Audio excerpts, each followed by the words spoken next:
generous to others, helping them, and talking and taking the moment to not just focus on you, but put the attention on someone else. Learn how those other people feel. In other words, we need to be selfless, compassionate, and merciful, just as God is merciful with us. And the fruits are essentially the heart of God. So through us displaying these things, we're showing God's kindness and God's love to other people. Um, and I say this as everything because everything that we do, we are supposed to be the light in the midst of the world, as it says in Matthew chapter 5. We need to be a light for other people, something that when you walk through your daily lives, people recognize you. Like if you're going into your work, whether you work in an office or going into school, walking into a class, whatever your situation, wherever you walk in your daily lives, we have to think of how we're doing that, how we are carrying kindness in everything that we do. Because I want you to just imagine, just to say me going to work. I work in an office. Imagine, let me explain how long it takes me to get to my office first, so you know how many people I have to walk by.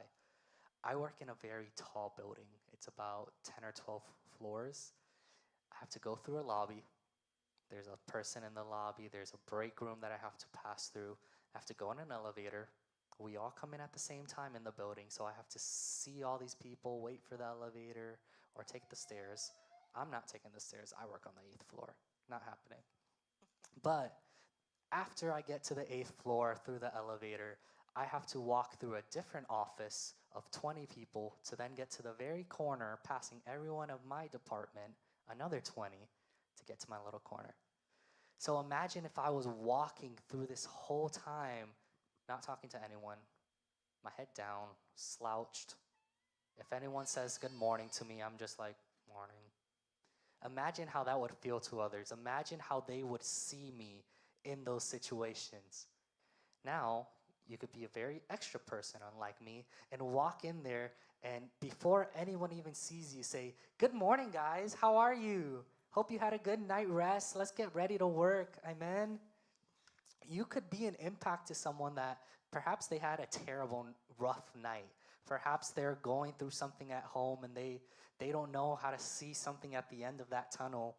But you, through a simple good morning, through something as simple as putting a smile on their face in the morning, you could change their day just like that.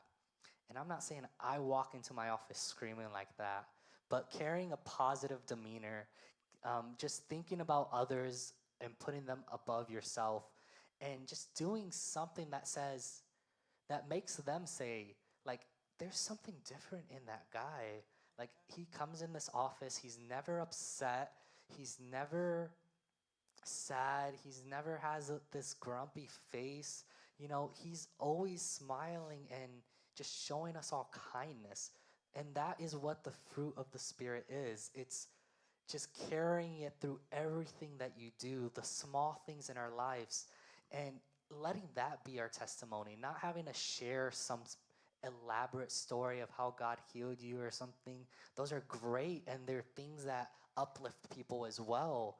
But how many more people can we reach than having a sit down with someone and tell that whole story by just walking past someone they can recognize? Just as Pastor Liz was saying, she had to do nothing in that dentist's office. She sat down, and the great thing about the fruits of the Spirit is when you